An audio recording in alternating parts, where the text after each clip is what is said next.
Genèse 2, verset 5. Qui peut m'aider à lire rapidement?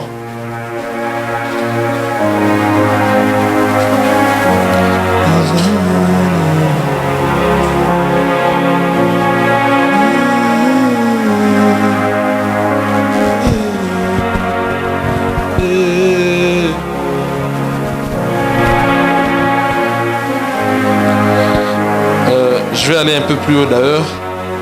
Genèse 2, 4 à 5. Nous sommes ensemble. On se lève pour honorer la parole de Dieu.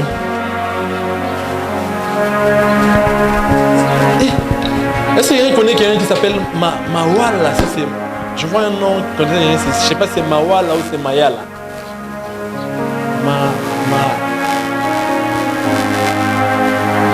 Est-ce qu'il y a quelqu'un ici qui a son nom qui commence avec M-A-W? Ici.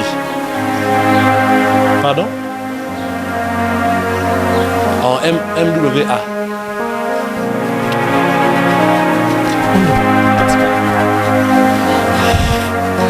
Je vais te parler après. Je voyais un nom. Voici les origines des cieux et de la terre quand ils furent créés. Lorsque l'Éternel fit une terre et des cieux, aucun arbuste des champs n'était encore sur la terre. Aucune herbe des champs ne germait encore, car l'Éternel n'avait pas fait pleuvoir sur la terre et il n'y avait point d'homme pour cultiver le sol. Amen, amen. Tu peux t'asseoir. Genèse 1, verset 11.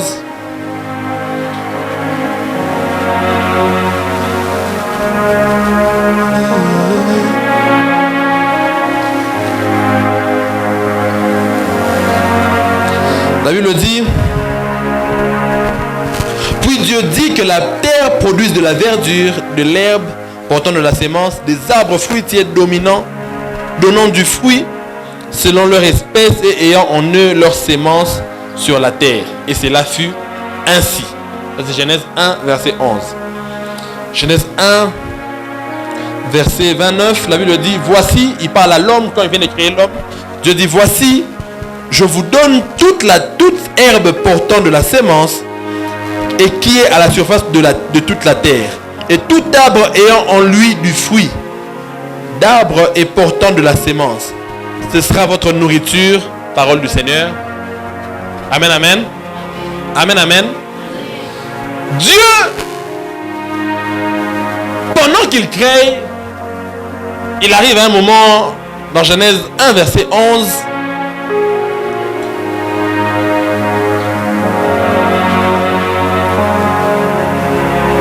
Au troisième jour, il crée les arbres. On est ensemble? Dieu crée les arbres. Il parle, il dit que la terre produise toutes sortes, toute herbe et toutes sortes d'arbres portant du fruit et tout ça là. C'est ce que Dieu dit. On est ensemble? C'est ce que Dieu dit. Et ensuite,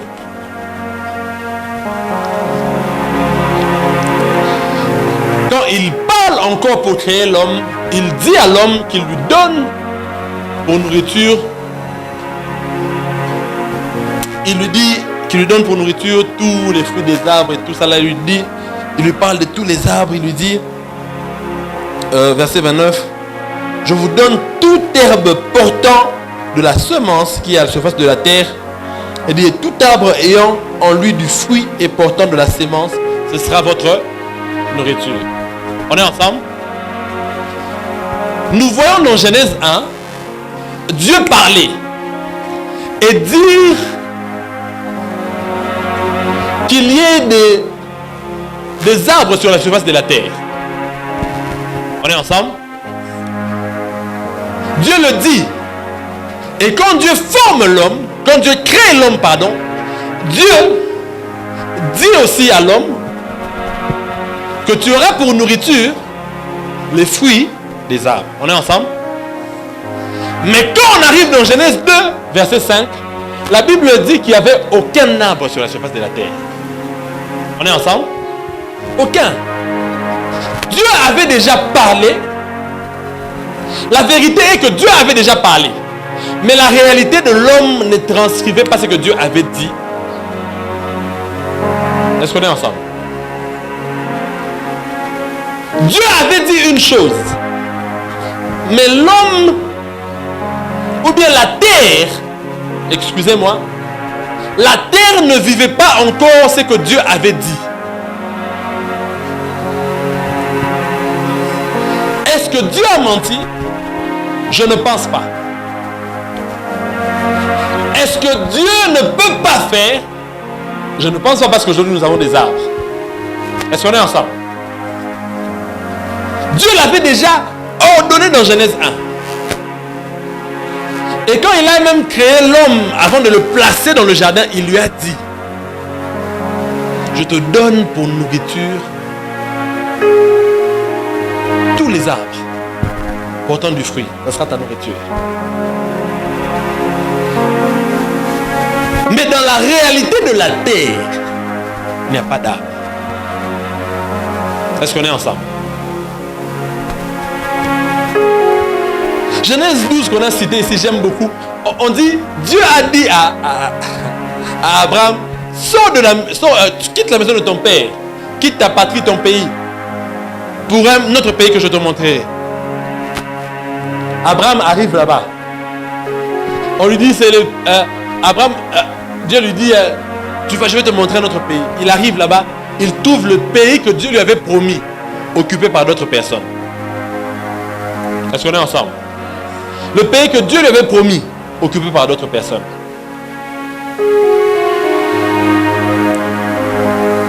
Les enfants d'Israël sortent d'Égypte. Dieu leur dit: je vous fais monter vers un pays, un beau et grand pays, un beau et vaste pays. Un pays où coule le lait et le miel. Ils arrivent dans le pays en question. Premièrement, c'est occupé par d'autres personnes. Est-ce qu'on est ensemble? Premièrement, c'est occupé par d'autres personnes. Deuxièmement, non seulement c'est occupé par d'autres personnes, mais il n'y a ni lait ni miel. Est-ce qu'on est ensemble? Et troisièmement, il est désertique. Quand on marchait dans le désert, on avait espoir que Dieu nous fait passer par un désert pour un temps. À un moment donné, le pays où il nous emmène là, on ne vivra plus la même réalité dans laquelle on est maintenant. Parce qu'il a dit lui-même que ce pays-là, c'est un pays où coule le lait et le miel. Donc le lait coule. Donc imagine que Dieu te dise: Dieu t'a dit, je t'emmène dans un pays où coule le lait. Et puis le Dieu en question, tu ne l'as pas seulement vu. Il n'a pas seulement dit, tu l'as vu faire tomber le pain du ciel. On est ensemble? Tu t'es dit, mais le lait c'est quoi? Il a déjà donné le pain. Il donne le lait, on déjeune. Est-ce qu'on est ensemble? Tu l'as déjà vu faire le pain et tomber du ciel. Et à un moment donné, vous avez eu marre de manger de la manne. Vous avez dit non, on veut autre chose. Il a envoyé même la caille, il a envoyé beaucoup de choses. Il a envoyé l'eau. Donc il a fait jaillir l'eau d'un rocher. Alors pour lui, tu t'imagines que le lait, s'il a déjà envoyé les pains, il a déjà envoyé la viande, il a déjà envoyé la caille, il a déjà envoyé l'eau, le lait seulement. Est-ce qu'on est ensemble? Le lait seulement. D'ailleurs, même le pain, une des composantes du pain, c'est le lait. En tout cas, s'il a pu envoyer tous les pains, alors il peut juste extraire le lait et puis l'envoie. Le lait seulement. Et quand ils arrivent sur place, la réalité est tout autre. Il peut arriver que la réalité ne cadre pas avec les choses que Dieu t'a dites à la porte. Ça peut arriver que Dieu ait vraiment dit à la terre de produire, mais la terre ne le fait pas. Que Dieu ait vraiment promis que toi là, je te donne toi le domaine des arbres là, c'est ton domaine. Est-ce qu'on est ensemble? Est-ce qu'on est ensemble? Il se peut que Dieu t'ait même dit, je vais te donner les minerais de, je ne sais pas moi, du Congo. Est-ce qu'on est ensemble? Mais la réalité est que même produit fini là, des minerais, même petit or, tu n'as pas. Tu ne sais même pas où on va. Tu te demandes, mais comment je vais arriver là où Dieu a dit que je vais arriver? J'aimerais vous dire d'abord une chose. Quand Dieu vous fait une promesse, ne vous trompez pas. Dieu ne regarde pas votre situation pour vous faire une promesse. Dieu ne regarde pas vos moyens pour vous faire une promesse. Dieu ne regarde pas votre condition pour vous faire une promesse. Dieu ne vous donne pas des promesses qui vous ressemblent ou qui ressemblent à vos aptitudes. Vous pourrez penser que c'est grâce à vos aptitudes que vous avez fait ça. Est-ce qu'on est ensemble? Ou des promesses qui ressemblent déjà à tes talents. Tu peux penser que c'est grâce à tes talents que tu as fait ça. Il arrive très souvent que quand Dieu donne une promesse, ça ne cadre pas du tout avec la réalité vécue de la personne. Est-ce qu'on est ensemble? Écoutez-moi. Si Dieu te donne une promesse et que ça ressemble beaucoup à une chose que tu peux faire, crois-moi, peut-être que tu as vu l'avenir. Peut-être que tu as une prémonition. Mais ce n'est pas Dieu qui t'a parlé. Ce n'est pas Dieu qui t'a... Dieu dans sa formule, il prend les choses négligeables. La Bible dit qu'il a pris des choses folles pour confondre les puissants. Et ça, la formule de Dieu. Il ne prend pas des... Il y a toujours un écart entre ce que Dieu dit et la réalité de la personne. Mais vous savez quoi, la Bible dit c'était pour deux raisons. La première raison, on dit c'est parce que Dieu n'avait pas encore envoyé la pluie sur la terre. Est-ce qu'on est ensemble? On dit c'est parce que Dieu n'avait pas encore envoyé la pluie sur la terre. Et ensuite le verset qui suit, on dit il y a eu une vapeur qui s'est levée de la terre et qui a arrosé le jardin. Et ensuite les arbres ont commencé à pousser. On est ensemble? Écoutez-moi. Ne vous en faites pas pour la partie de Dieu. Ce qui est sûr, Dieu trouvera un moyen d'arroser le jardin pour que les arbres sortent.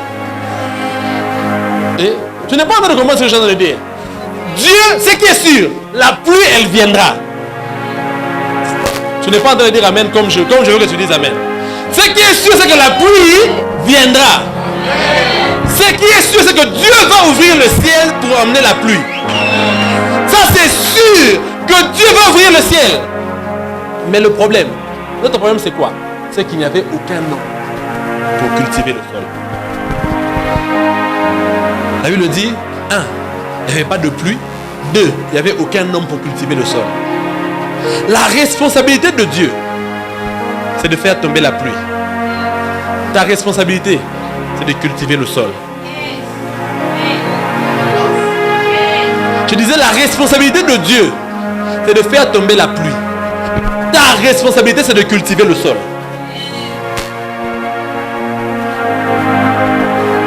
Ne t'en fais pas pour la responsabilité de Dieu. Dieu est responsable. Mais est-ce que toi, tu entres en jeu pour l'accomplissement de ce que Dieu t'avait dit? Dieu dit à maison, Dieu dit à Abraham, je ferai de toi ceci, je vais te donner une grande postérité. Mais il dit, sors de la maison de ton père. Dieu n'est pas venu dans la maison de son père, il a sorti de là. La responsabilité de Dieu, c'est de donner un enfant.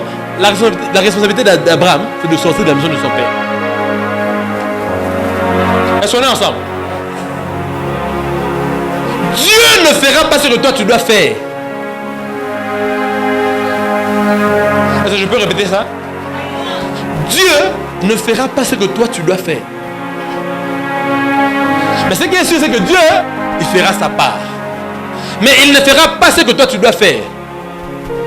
Écoutez-moi, on en a marre aussi à un moment que nous, on passe toujours pour des menteurs. On vous donne des prophéties qui n'arrivent pas, on vous donne des messages qui n'arrivent pas. Pourquoi? Parce que vous, après avoir entendu la parole de Dieu, de quitter le confort de la maison de ton père pour aller vers l'inconnu. Est-ce qu'on est ensemble? Tu dois accepter. Tu dois accepter aussi d'abord, première chose, d'arrêter avec la vie du monde et la vie du péché. Commence par là, tu veux que Dieu fasse quoi? Même toi, mets-toi à la place de Dieu. C'est comme si toi tu es en train de draguer une fille et te dis bon, je vais accepter, mais d'abord j'ai d'autres problèmes, j'ai d'abord mes mèches, j'ai d'abord ma coiffure, j'ai mon téléphone qui s'est abîmé. Même toi-même. Tu ne vas pas maintenant te voler. Maintenant tu veux voler Dieu.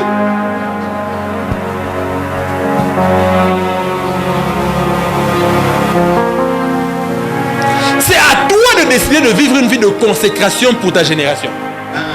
C'est à toi de décider que pendant que les autres dorment, moi je vais prier. C'est à toi de décider que pendant que les autres dorment, moi je vais aller faire des recherches, je vais étudier, je vais m'appliquer, je vais travailler, je vais bosser. C'est à toi de prendre cette responsabilité-là. Ça, c'est pas la part de Dieu. Ce n'est pas la part de Dieu. Dieu a dit tu vas devenir roi. À partir du moment où toi tu prends la responsabilité d'attaquer Goliath, directement tu entres dans le palais royal, même en tant que joueur de harpe, mais tu entres quand même d'abord. On est ensemble.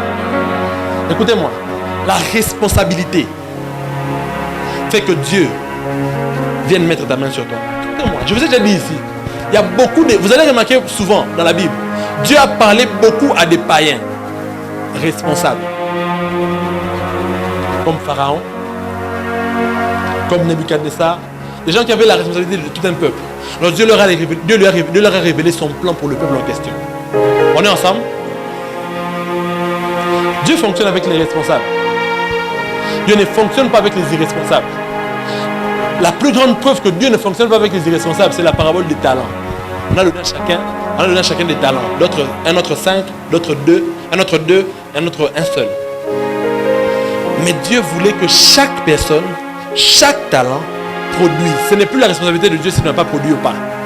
C'est ta responsabilité. Et vous savez, le seul qui n'a pas produit ce qu'il a dit au maître, c'était quoi? Il a dit, je sais que tu es méchant. Si je n'avais pas bien fait, tu allais me punir. C'est pour ça que j'ai préféré prendre ça et garder ça sous terre. Souvent, ceux qui échouent, ce sont ceux qui responsabilisent Dieu pour tout ce qui leur arrive. Des fois, certains défis, certains obstacles, ce sont des opportunités. Si tu arrives à vaincre Goliath, ta vie shift. Est-ce qu'on est ensemble? C'est ta responsabilité. Je vais vous dire une chose. Le samedi passé, je vous disais ici quelque chose. Nous avions lu les textes, vous avez très bien vu que la Bible dit que Lévi perçoit la dîme parce que Abraham, parce que lui aussi Lévi, il a donné la dîme quand Abraham donnait ça, parce qu'il était dans les reins d'Abraham. On se comprend? On se comprend? Ça veut dire simplement qu'il y a une offrande qu'Abraham avait faite. On considère que Lévi, son arrière-petit-fils, avait aussi fait. Pourquoi? Parce que quand Abraham faisait ça, on dit que Lévi était dans les reins d'Abraham. Écoutez-moi. Et je vous ai dit l'autre fois ici. Donc, Genèse 12, Dieu vient dire à Abraham, sors, il dit, sors de la maison de ton père. Ok? Mais Genèse 11, le père d'Abraham est mort. On est ensemble. Donc quand Dieu vient lui dire, sors de la maison de ton père, là, son père n'existe plus. Il n'est plus en vie. On se comprend? On se comprend? Donc son père n'est plus en vie. Il est dans sa propre maison. Mais Dieu lui demande de sortir de la maison de son père. Ça veut dire que quand spirituellement Dieu le regarde, même s'il est chez lui, Dieu le voit encore sous la maison de son père. On est ensemble? Si Lévi était dans les reins d'Abraham quand Abraham donnait la dîme, il était où quand Abraham était dans la maison de son père?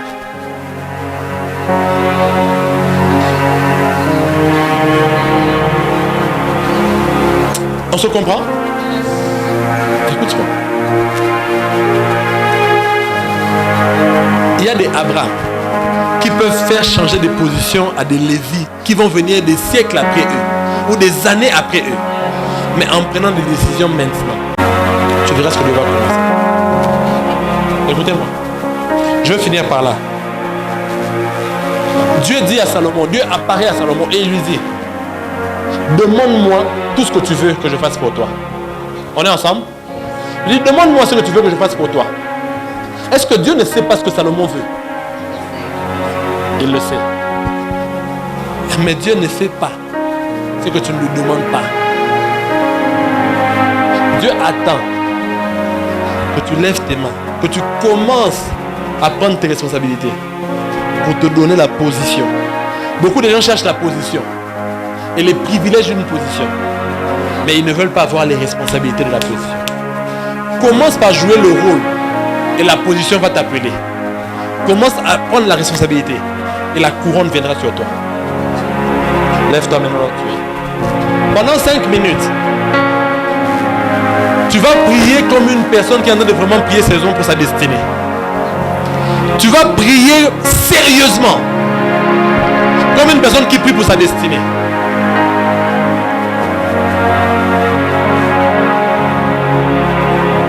Qui m'a dit que tu le fasses. Et quand tu vas le faire, tu vas voir ce qui va se passer. J'ai vu des gens avoir de sérieux problèmes pour trouver un emploi. Tu vas voir ce qui va se passer. Parce que je ne veux pas te mentir que Dieu fera à ta place des choses. Quand Dieu appelle Abraham, Dieu commence à demander l'offrande. L'offrande. Une fois même, Dieu lui dit, mais avant, lui dit, mais tu vas me donner quoi? Et Dieu lui dit, ok, tu veux savoir ce que je vais te donner? Prends un bélier de 300. Fais ça. Et il donne. Plus tard, il a déjà son fils Isaac. Il pensait que c'est ce que Dieu ne pouvait pas lui donner, n'est-ce pas? On est ensemble? Et Dieu lui dit maintenant, donne-moi Isaac. Dieu lui dit, donne-moi Isaac. Et il monte pour donner Isaac. Quand il arrive au-dessus, il prend le couteau. Il a enchaîné son fils. Il veut le tuer. Dieu lui dit, arrête. Je vois maintenant que tu m'aimes. Regarde à côté.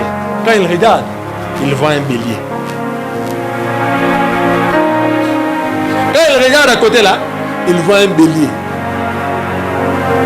Qu'est-ce que Dieu va te donner? C'est que tu es prêt à lui donner là. Tu ne perds pas ça. Dieu veut voir. Qu'est-ce que toi tu es prêt à lui donner? Il va multiplier ça. Et quand toi tu seras vraiment dans une situation où tu vois que je suis en train de perdre mon fils, Dieu va te dire arrête. Regarde là. Le bélier que tu avais donné, tu vas le retrouver dans un moment crucial de ta vie. Est-ce qu'on est ensemble? Est-ce qu'on est ensemble? Quand tu le donnes, c'est tes arrière-petits-fils qui sont en train de donner cette offrande. Tu vas le faire. Fais-le. On est ensemble? Je pense qu'on a encore beaucoup à dire. On ne va jamais tout finir aujourd'hui. Amen, amen. Amen, amen. La personne d'Ornella aussi, garde-moi le nom Ornella. On va revenir. Parce que pendant même qu'on parlait de la gloire ici, de la gloire... C'est qui était connecté à Ornella? C'est qui? Pendant qu'on parlait de la gloire, je vois quelqu'un qui a un nom. Il doit signifier gloire ou gloire de Dieu comme ça. Je ne sais pas si c'est Glodie ou bien gloire. Pardon? Glodie, c'est qui? On va... Garde-moi seulement ça. On va revenir sur ça après. Amen, amen. Amen, amen. On va revenir sur certains messages comme ça plus tard. Mais je veux que tu saches que Dieu, aujourd'hui, est sur le point de commencer quelque chose. Pendant que je parle, je vois des rêves que d'autres vont commencer à faire à partir d'aujourd'hui. Des rêves que certaines personnes commenceront à faire à partir d'aujourd'hui. Où Dieu va commencer à leur montrer ce qu'il a prévu pour eux demain. Pendant que je suis en train de parler maintenant là, je déclare et je prophétise pour toi. La saison où tu voyais flou est passée. Et Dieu va commencer à te révéler exactement ce qu'il faut. C'est vrai de Dieu, les 3 noms que j'ai cités là, vous avez étudié avec les 3. J'ai cité quel nom? Et qui encore? Vous avez étudié avec les 3 noms que j'ai cités là. Et je crois un autre nom que j'ai donné. Vous avez étudié avec ces gens. Je suis du côté des études. Je suis du côté des études.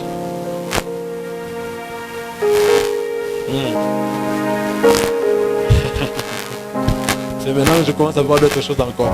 On garde ça pour le samedi prochain. Amen, amen. Mais que ton hôtel ne soit pas vide. Si tu es parmi les gens qui doivent faire ça pour les générations futures, fais-le. On est ensemble? Et quand le feu va tomber sur... Écoutez-moi, le rôle de Dieu, c'est d'envoyer le feu. Mais ton rôle à toi, c'est de mettre quelque chose sur l'autel. On est ensemble? C'est notre responsabilité. Et pendant que je parle, je vois Dieu élever des gens. Je vois Dieu t'élever. Je vois Dieu venir te visiter. Et certaines choses que j'ai dites ici, Dieu va venir te rappeler. Et il va te montrer exactement le domaine dans lequel tu dois te lever pour ta famille. D'autres personnes, on va couper leur sommeil. Dieu va couper son sommeil au milieu de la nuit. Pour lui parler, pour lui dire, tu dois te réveiller pour commencer à prier. Tu dois veiller, tu es la sentinelle de cette maison.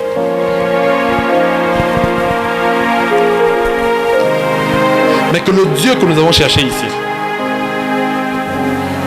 que le Dieu que nous avons cherché ici, que le Dieu que nous avons cherché ici aujourd'hui, que le Dieu que tu as prié, tu as crié, tu as battu les mains, le Dieu qui répond à la prière, qu'il écoute ta prière et qu'il exauce ta prière.